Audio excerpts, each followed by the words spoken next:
Hello, hello, hello to those of you who have chosen to make this one of the two recalibration spring break video response sessions that you are choosing to participate in.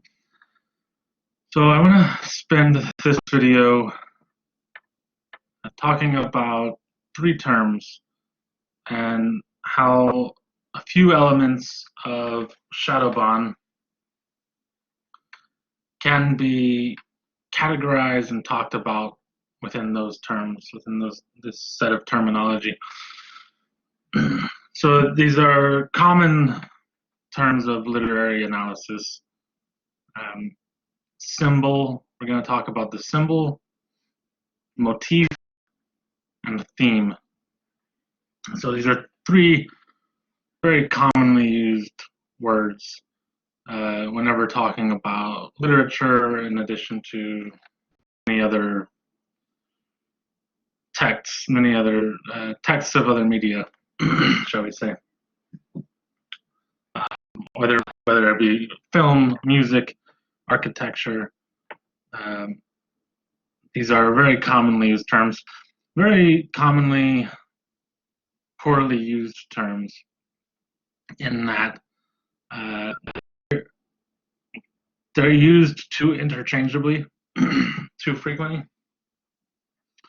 There's very thin lines of definition between these three, but it's important to try to articulate what the difference is, what they mean, what each means unto itself, and how they're different from each other. And to at least use these, when you use these terms, you should try to at least make it clear, at least to yourself, how you are using them. And don't just use them interchangeably, because they can mean very different things. If only through connotation. But of course, it's much deeper than just having different connotations. You know, like dog and canine. We can talk the word dog and the word canine. We can talk about meaning the same thing, but they have different connotations. Whereas with symbol, motif, and theme, they actually mean different things, but very slightly different. But then there's different connotations compounded on that. And you just want to be careful and clear when using them. But on that same note, on the disclaimer, they're overlapping terms to a great degree. Each one is kind of enveloped by each. Symbol is deeply connected to motif. Motif even more so connected to symbol, if that makes sense. And that motif is more based on the idea of a symbol than symbol is motif. And theme is most heavily based on these other two. So theme is kind of deeply based on motif, and symbol kind of put together to varying degrees. And so I've kind of put together a little PowerPoint. And with that, we can sort of dive in. So basically, I just want to break down the terms one by one. And then just look at a few specific examples from Shadowbahn. So I've included, in the individual breakdowns, I've included just a couple examples from other things we've read, or other kinds of texts, just for illustrative purposes. And then on the final slide, I've just got a list of some elements of Shadowbahn, and we'll look at how they're kind of representative examples of each of these terms.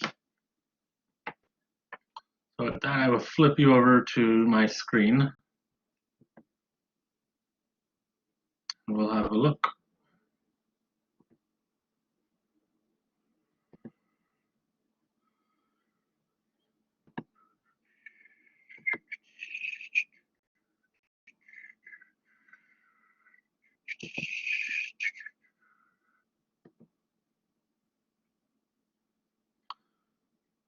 Oh, spoiler.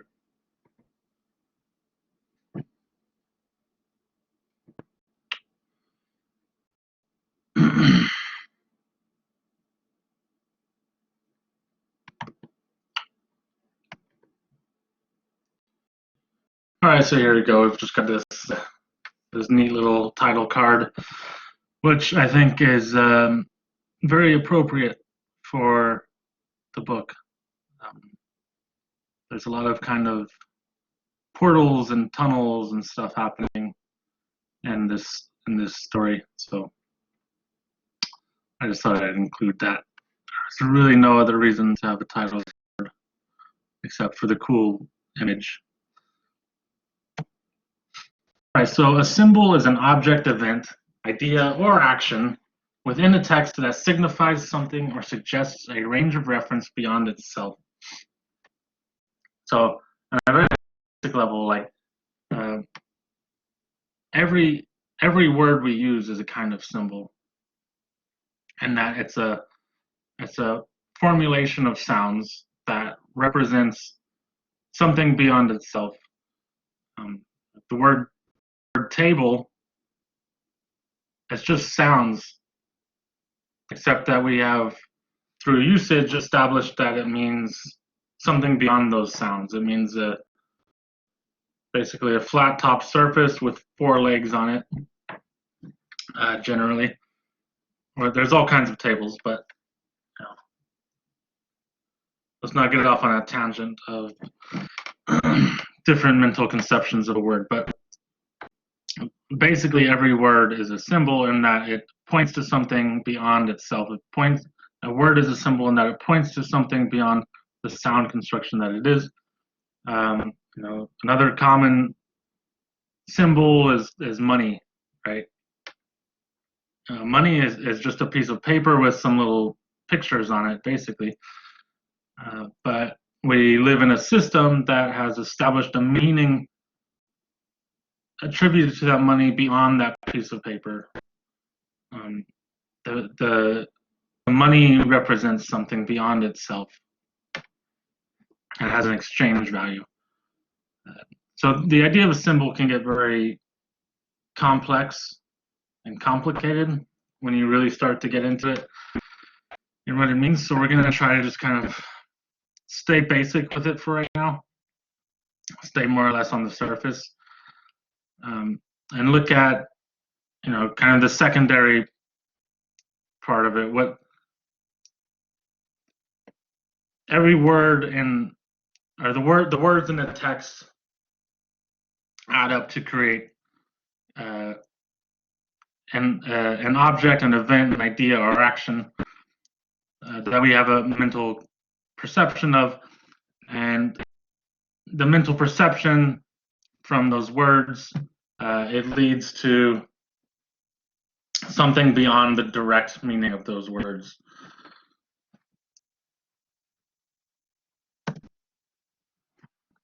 So we can speak of different kinds of symbols. A symbol could be conventional or public, or it could be private or personal. And basically, a conventional or public symbol owes its public value to widely shared associations between an object, event, action, and a particular concept. For example, you have the Christian cross. Just about any symbol like that in religion, a cross, the Star of David, the sun and moon, in different capacities. Statues of the Buddha, thing like that it's really pointing to a concept beyond itself. The red, white, and blue, I'm using that here to refer, of course, to the flag. Any flag is referring to an idea much bigger than the piece of cloth. Whatever visual images might be sewed into that piece of cloth, it's representing something beyond itself, beyond that piece of cloth. The traffic lights, red, yellow, green, obviously red means stop, yellow means slow down, caution, and green means go.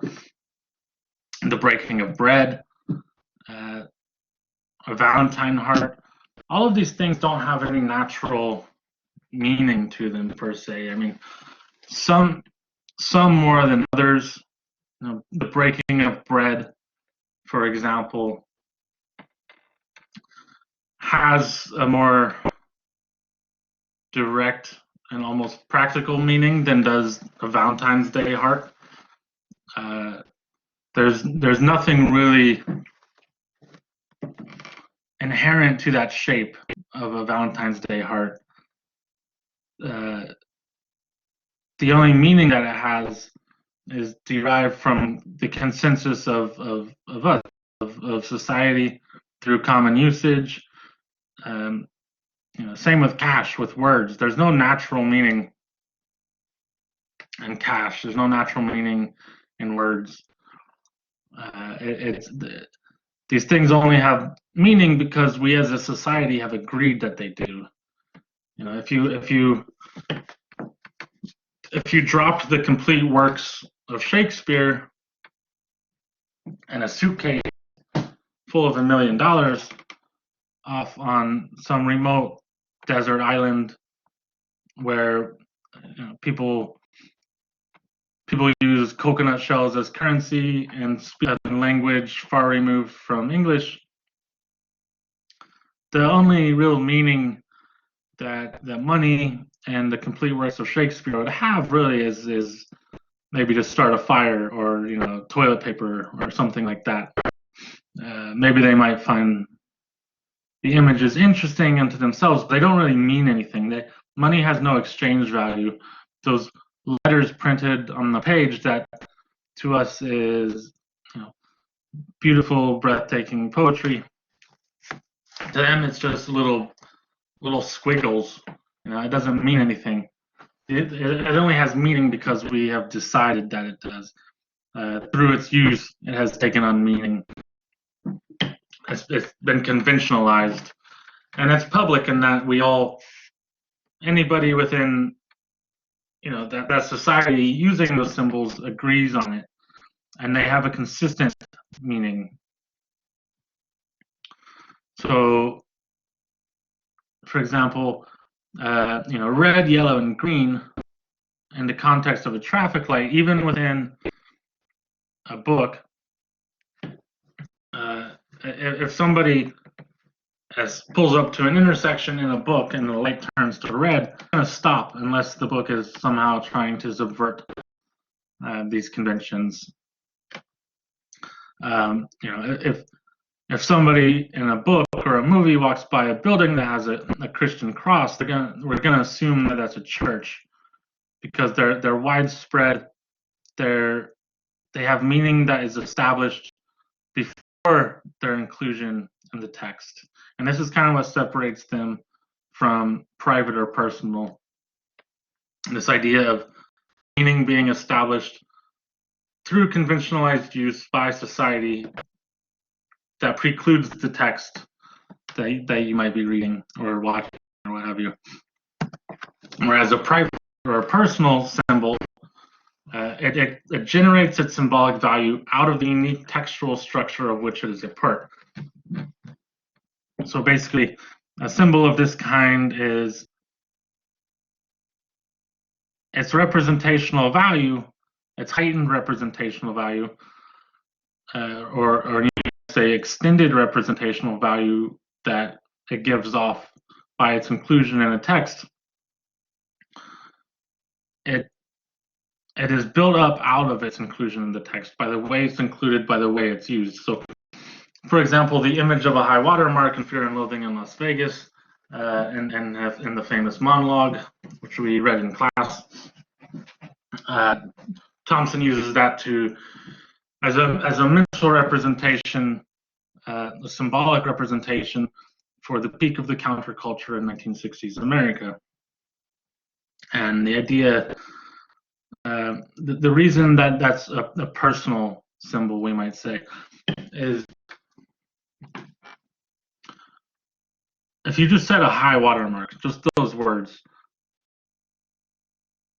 the direct meaning would be, like a flood marker or a tide marker of where a body of water or a flood reached its highest point.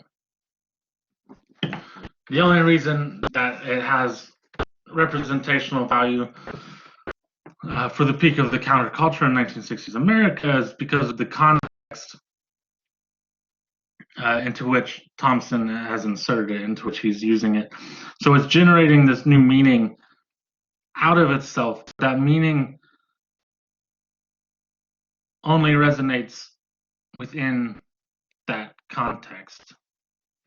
Now, people might use high watermark in other books and other texts as a symbol for something else.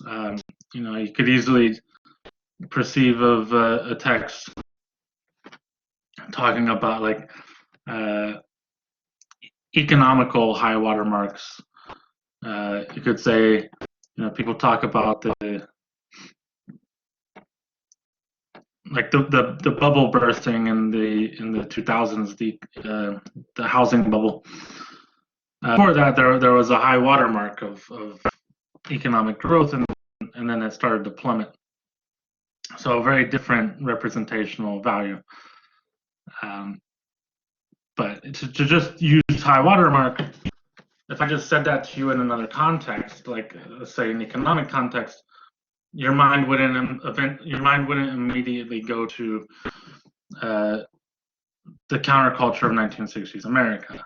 It would only go there within the context of Fear and Loathing, some similar context that is constructed around it as such to make it have that unique meaning. For the purposes of distinguishing between symbol and motif, so again, these are often there's not a clear-cut division most of the time with a lot of these. There's a lot of overlap, and the stability or the presence of one is often reliant upon another. But for our purposes here, a symbol should be considered as tending towards particulars, as rising out of certain distinctive qualities of an object, event, or action. And I want to state it that way very specifically because, well, basically because I've been looking at a lot of different definitions, and they often don't really agree, but they don't agree in that they often say that a motif is just a repeated symbol, and I don't think it's as simple as that. And that, for example, Elvis, which we'll come back to, but Elvis and Shadowbahn, I don't think it's right to say that Elvis is a motif. He's a constant symbol that runs throughout the book. So I think it's important to make that distinction, that there are particulars that remain constant to like a character like Elvis as a symbol throughout the book, whereas motif, which we'll get to in a second, is a little bit different, which I will explain a bit here in 1 second. First, and on that same note, a symbol is more singular within a text. It doesn't rely upon repetition for the conveyance of its meaning, although there may be an element of repetition. And again, so that's coming back to the reason I want to make this distinction is because of certain things in Shadowbahn, like Elvis, who is repeated, but the meaning of Elvis as a symbol doesn't arise through the repetition of Elvis. Elvis has symbolic meaning in the book because of, well, he's being used as both a public and a private symbol, I think, in Shadowbahn. But I think it's easy enough to say that to a certain degree, the figure of Elvis is a conventionalized symbol that's too specific to really be called a motif. Although, like I said, there are different definitions. If you go and look in different literary glossaries, look online, you'll see a number of different definitions. But and you're free to push back against this a little bit. But again, it's important to establish to yourself and outwardly and consistently as much as possible how you are using these terms and what they mean to you and how they should be understood by anyone in a conversation with you. And there's not there are differences in definitions, but there's not that much difference. So keep that in mind too. So the variations are very subtle. So you can't just use them willy-nilly, but there is some overlap.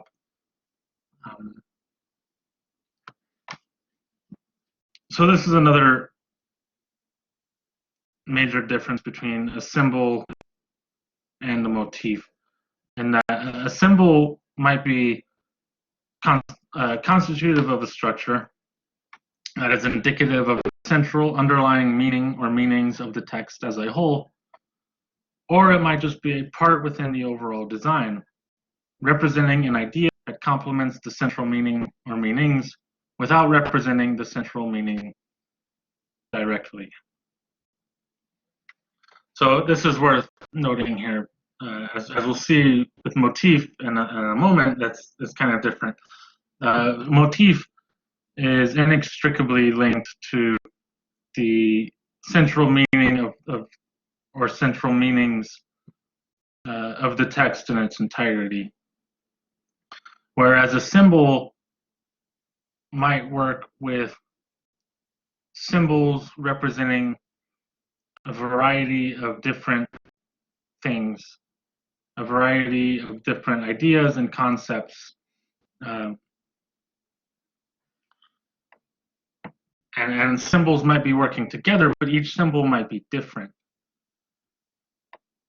But each in its own way working towards this overall meaning. Or a symbol might mean, it might have indirect meaning towards the whole, but doesn't point directly to a central meaning. It might be like a branch.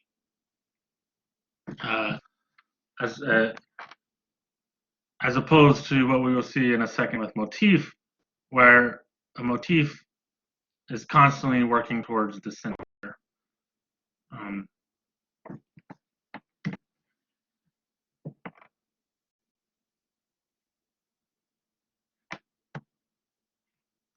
And then we have motif. So a motif is a conspicuous type of object, word, formulaic structure, action, event, or idea that recurs repeatedly throughout a text. So this is the idea I want to nail home with the motif.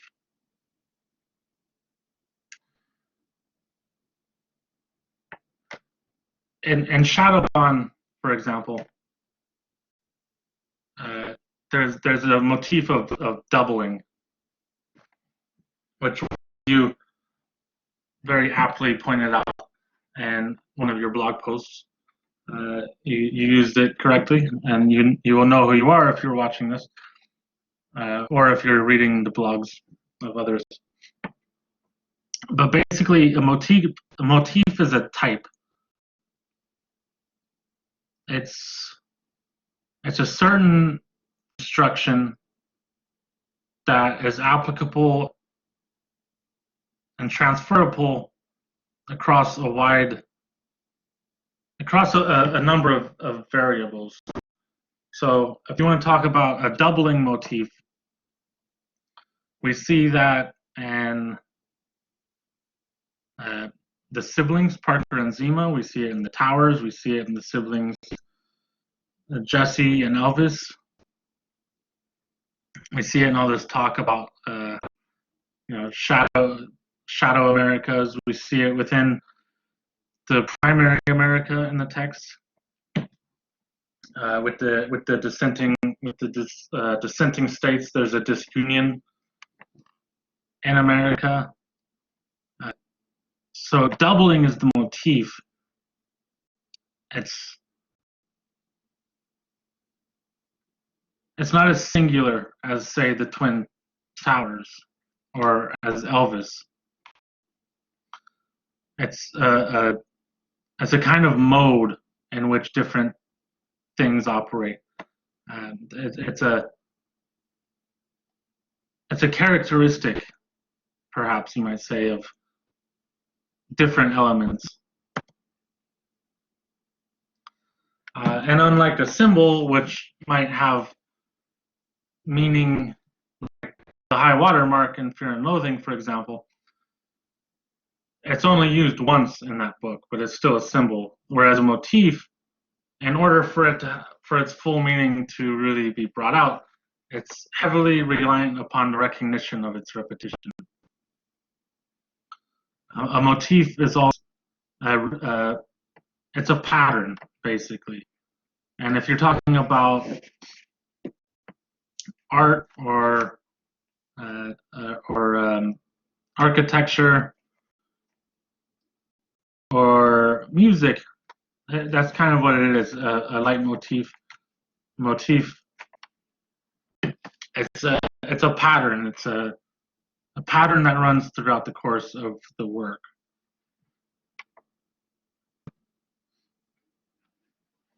So symbols might be constitutive of motifs, but a symbol is a motif if it is not typical. That is, if it is not of a recurring type of object, word, formulaic, structure, action, event, idea. Again, a symbol, you can't really say a symbol is a motif unless it fits into a certain pattern. So again, we'll come back to specific examples with Shadowbahn. We mentioned a couple, but I'm trying to hold all off for the end and then come back to them all together.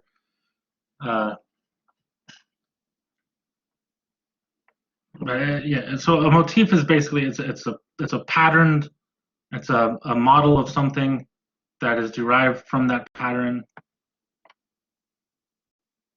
A motif runs throughout an entire work, but they are not the central idea or ideas, otherwise known as the theme or themes of a text.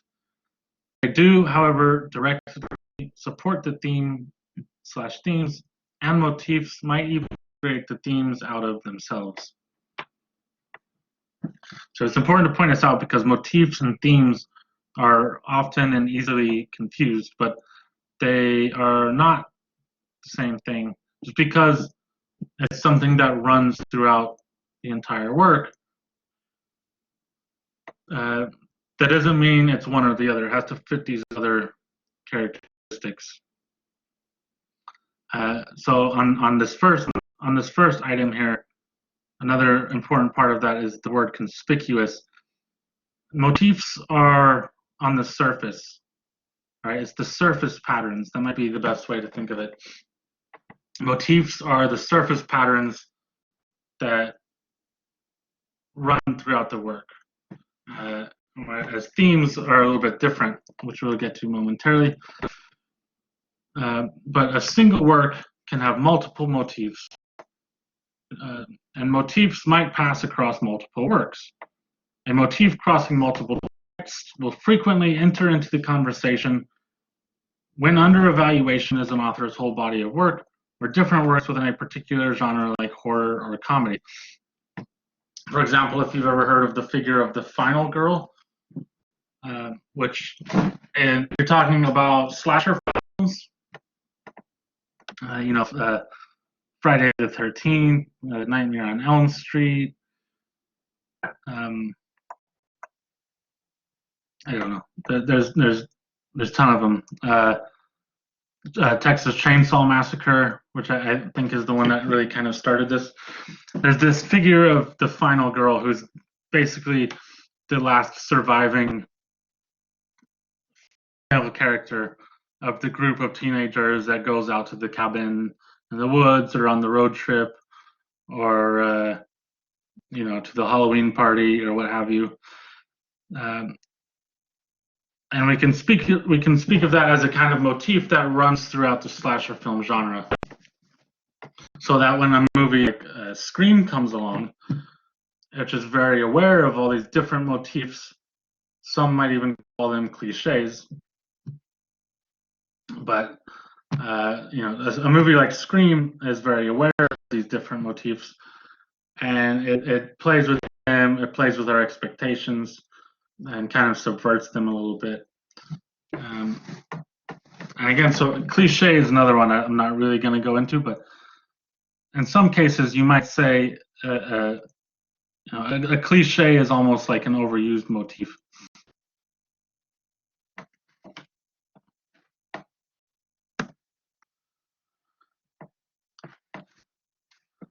And you can think of it. We've gone to the next slide. So the theme, now we're on theme.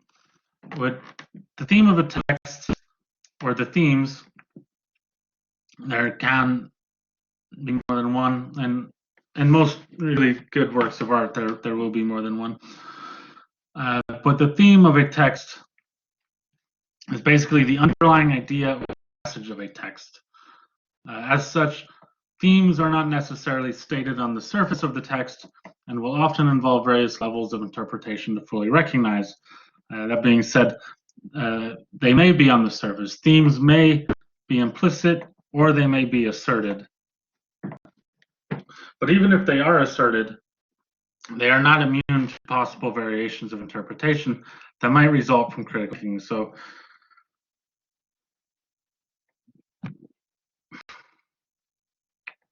if we want to look at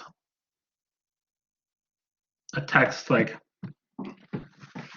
Martin Luther King's I Have a Dream speech, its motive is very clear. It has a theme of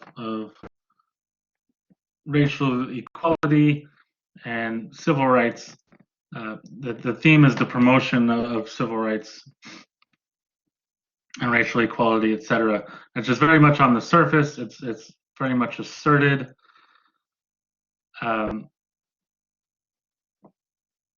But it's still open to various levels of interpretation. We might read it in different ways, something like that. Anything that's written in words can have different interpretations. Language is always fluid, so that's just something to, even something that seems as clear cut as that, there might be slightly different interpretations. And in some things, there might be a lot of different interpretations of wildly opposed interpretations. So something like Martin Luther King's I Have a Dream speech, it's artfully done, but its intention is not a work of art, and that it's not there to stimulate, as it were, our powers of interpretation. It's meant to be very clear. And in contrast to something like, say, like anything by Shakespeare, for example, who often in his plays kind of keeps different, even opposing viewpoints and play within the play. So, something like Hamlet, the meaning of the message of that play is much more open to interpretation than I Have a Dream, and intentionally so. That's not an accident.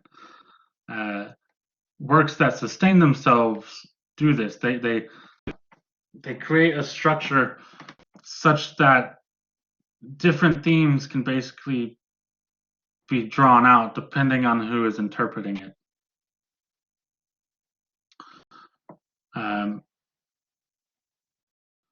Which brings us down to the distinction between a theme and a subject, which should not be confused.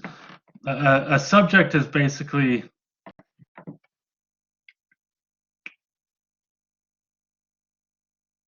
it's the neutral material that the thing is about. So with the example of let's say like Fear and Loathing, the American Dream is the subject, if you just say like that. But a theme is more complex. So a theme will always involve a subject or the subject of the text, but a theme is separate from the subject. It's based on the subject, but it's taking a side on the subject, which brings us closer to kind of developing a thesis. If you wanted to make if you wanted to craft an analytical argument about Fear and Loathing in Las Vegas, to just say Fear and Loathing in Las Vegas takes as its subject the American Dream, that's not anything like a thesis. It's not even close. All that is a statement of the subject, and everybody would agree on that. Which, it makes it very much something like fact. You're not interpreting it in any way.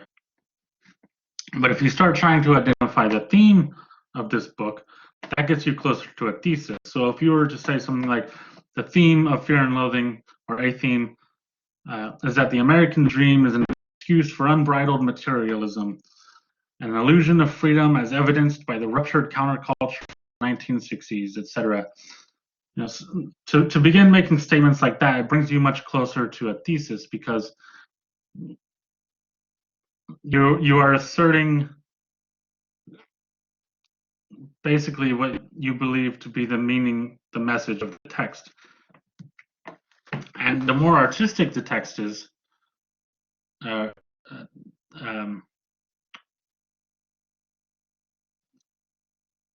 arguably, I would argue that the more artistic a text is, the more interpretations it might offer itself up to within certain parameters. So something like Dostoevsky, for example, or Shakespeare, or anything like that, it has a lot of different viewpoints in play, and we can interpret them in very different ways. And we can keep writing about them, keep talking about them for centuries. They don't get old.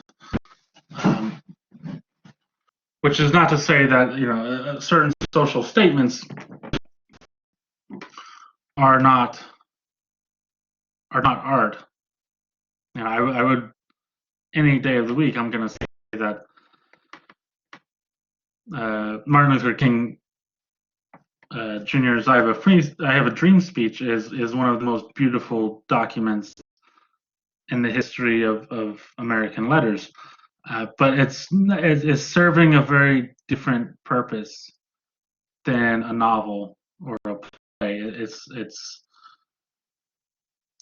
artfully done, but it's not a work of art, if that makes sense. It's not meant to be open to a lot of different interpretations. It's meant to be very clear and direct.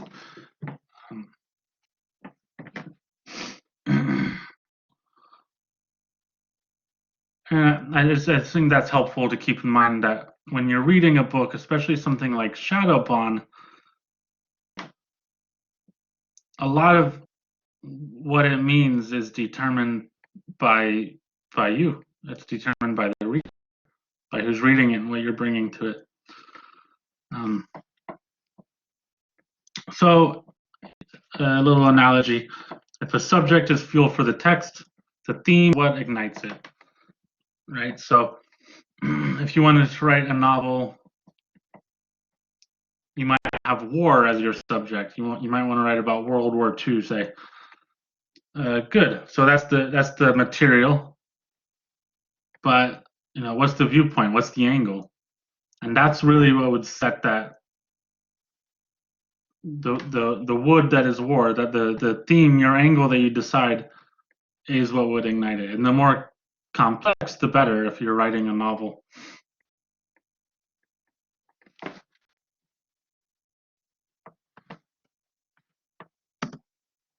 So here I've just listed basically a few, I think, interesting symbols in Shadowbahn. And Shadowbahn, the title itself, by the way, is a symbol, right? So, and in previous videos, I've discussed some of these, but Shenandoah, for example, it's a symbol of, in many ways, it's a symbol of America. And that the way the book presents it is as it's this song that, and if you go to course documents, you'll see a variety of different interpretations of this song. But to Erickson, he kind of presents this song as being different depending on who is singing it, by who is interpreting it. And it's sort of equated to America itself in a way. And that, or you could even say the American dream, American ideals, what have you, because it depends on who's talking about it, who's singing it, who's listening to it, what context, what are they bringing to it, what does it mean to them. But there's nothing in the song that overtly talks about America, what the idea of American what the idea of America means, what the American dream is. There's nothing in it about America as a melting pot, at least not overtly. But the way that Erickson is using it in Shadowbahn, it's pointing to something beyond itself. The point of including the song in the novel isn't just for what's in the song itself. It barely even talks about what's actually in the song, what the lyrics are, or what kind of song it is. It spends a lot more time talking about the many different ways it's interpreted and how it can mean a whole slew of different things, hundreds of different things. So he calls it 100 songs in one. And so that makes it a symbol for these broader kind of abstract concepts beyond itself. Elvis is an example of Elvis is barely actually in the book, but as an idea, it's pointing to what Elvis represented, not the actual biographical figure that was Elvis, but to the whole paradigmatic shift that he was in many ways, if not the face of, at least a face of. It's very much a figure that has transcended his own material reality to signify something beyond himself in the flesh. And so in Shadowbahn, he's used I very much as a public symbol, and also especially by turning it on its head and using Jesse, his stillborn twin brother, in place of Elvis.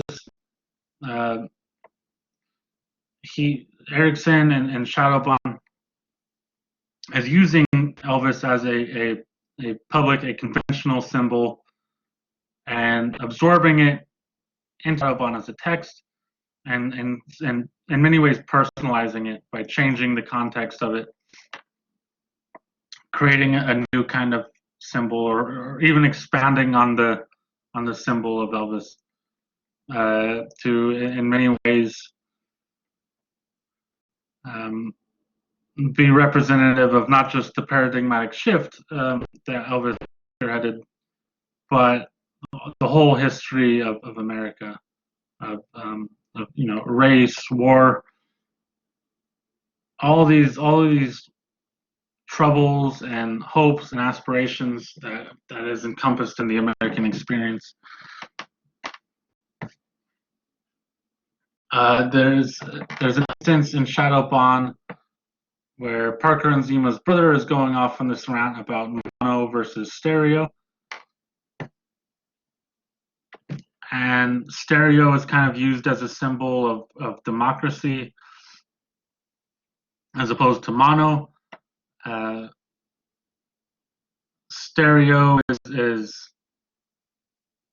we can recognize it in its juxtaposition of all these other strands of talk about democracy in America and what have you. That through its opposition to mono, stereo becomes this kind of it represents a duality of voices, at least a duality, a multiplicity of voices, really. The multiplicity of voices that is America. By its placement, by this contrast, this opposition between stereo and mono sound, these sort of symbols are created out of the text. If we were just if we just went into a Best Buy and we were talking to, what do you call them, the Geek Squad or whatever, about which speakers, if we were looking at a computer and talking about the sound quality, and they're talking about stereo and mono,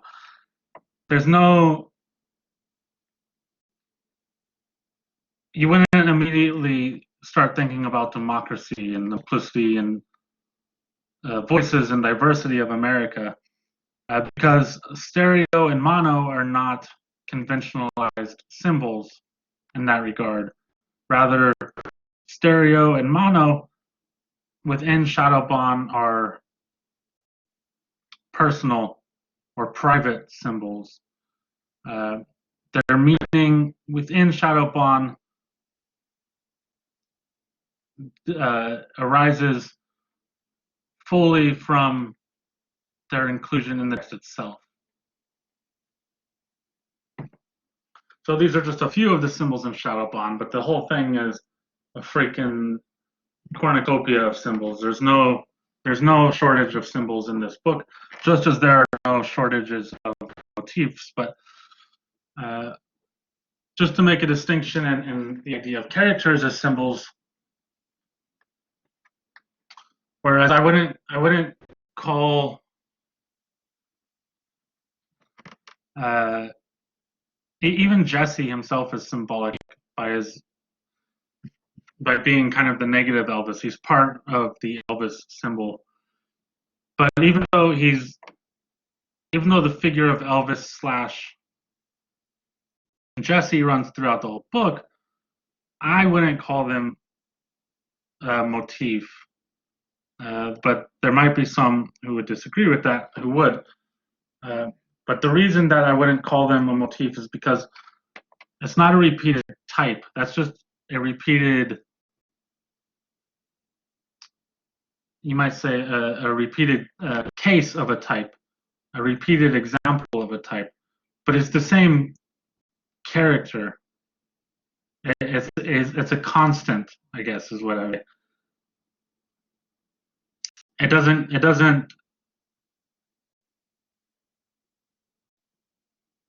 it's not something that's submerging and re-emerging. It's one constant figure that's running throughout the whole book, but it's not making up a pattern per se.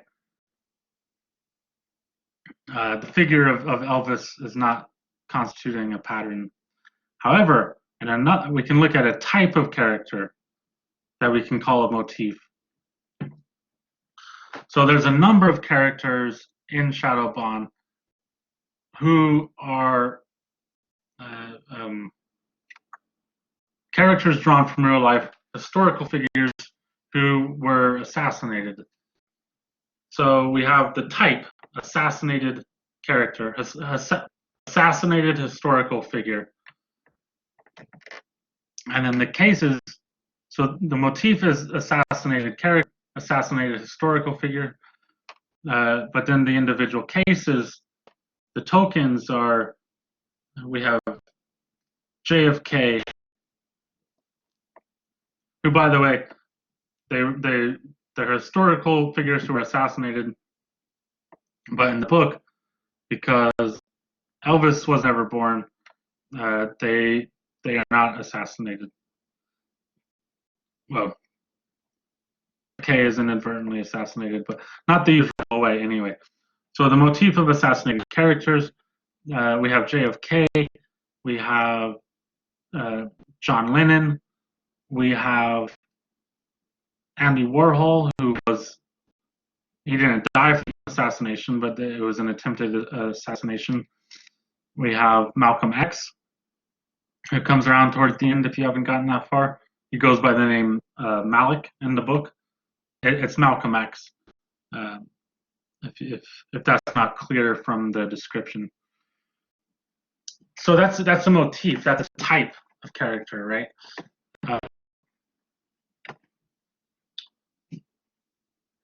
You can talk about the motif of doubling. So doubles, twins, that's the motif, that's the type, the model, the structural model, if you will. The pattern that runs through the work. And then you can talk about the individual cases within that pattern, the individual instances of that type. So you have first and foremost, you have the twin towers, two towers, of course. You have Parker and Zima, who they're not twins, but they're still as two siblings, in some ways inverses of each other. You have a literally divided America, where states are seceding. You have Jesse and Elvis, another doubles.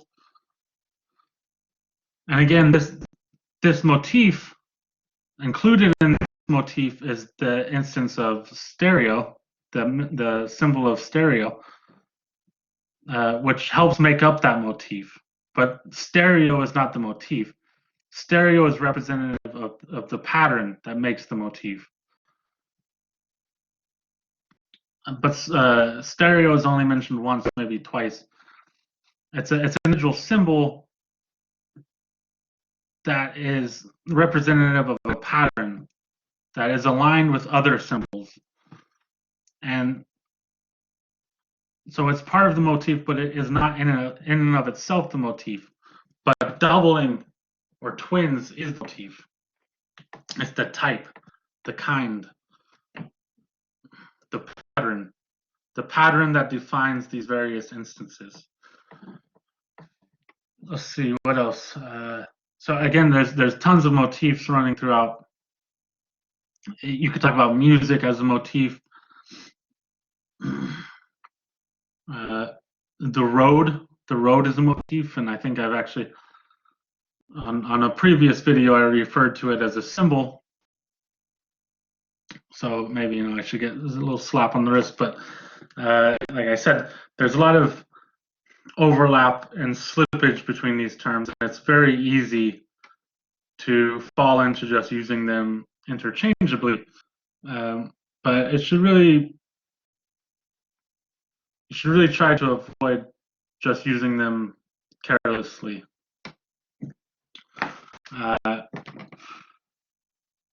I think it's fair to talk of something like a symbolic motif, which means kind of,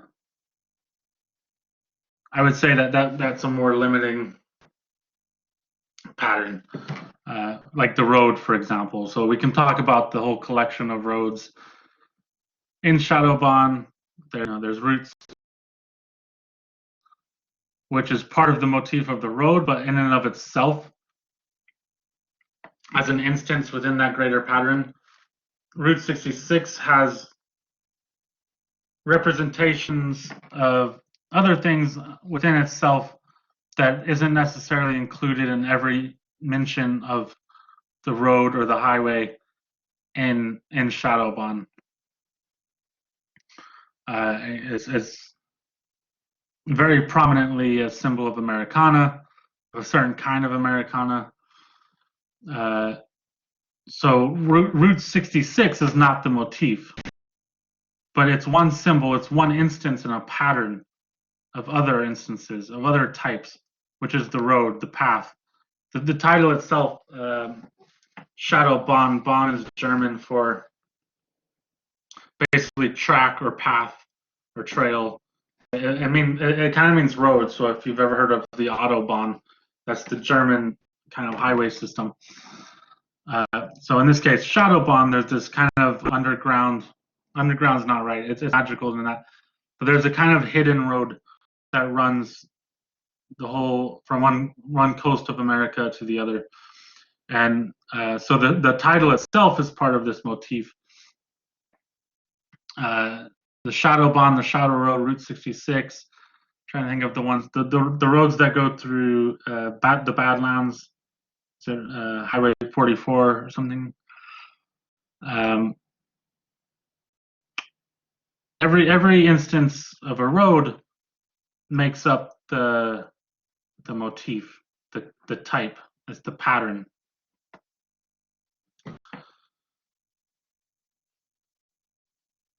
And then we can speak of the themes, the underlying themes. So we could say that a subject of Shadowbahn is America, but a theme of Shadowbahn is that America is an increasingly dissolvent country, and it always has been. That a theme might be just the ever increasing dissolution of America that reached its head after 9/11, and the polarization of America accelerated after that. That's kind of that's arguably an underlying assertion of this book. Another theme is the idea of America. America is more an idea than it is any kind of physical reality. America is an idea more than it's an historical reality. America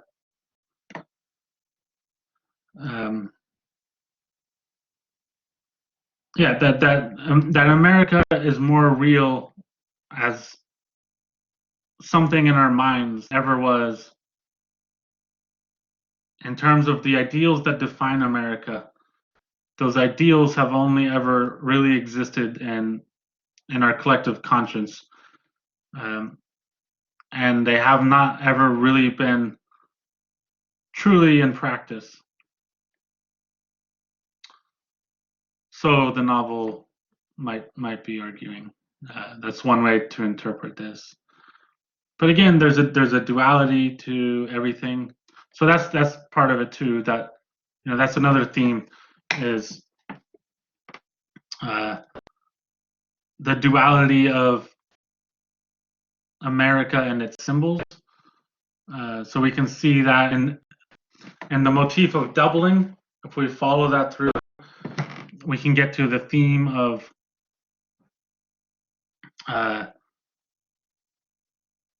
that America is at once virtuous as an ideal and also a deception. It's both at the same time. The duality of all things. Elvis is at once, he is at once the kind of the oppressor of Black culture, but also the doorway for elements of Black culture to come into the wider consciousness. He is both of these things, and the Shadowbahn, one of the themes of it is its assertion of this duality of symbols, that a symbol like Elvis, it doesn't just represent one thing. A symbol like America, it doesn't just represent one thing. And these themes arise through the motifs, through the imagery of doubles, through the mention of constant doubles. We realize that the way we should be perceiving America, or the way this book is perceiving America, this book's conception of America, is that America is a land of dualities, an idea of dualities, in which competing beliefs about it are equally valid.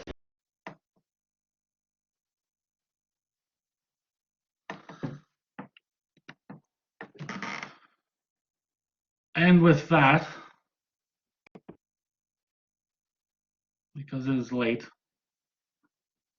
and I don't know how long this has gone on, but with that, I will end this video. I will bid you adieu.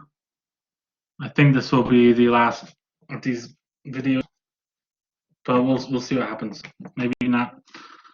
At any rate, be well, be safe, be happy as can be, and I will see you all soon.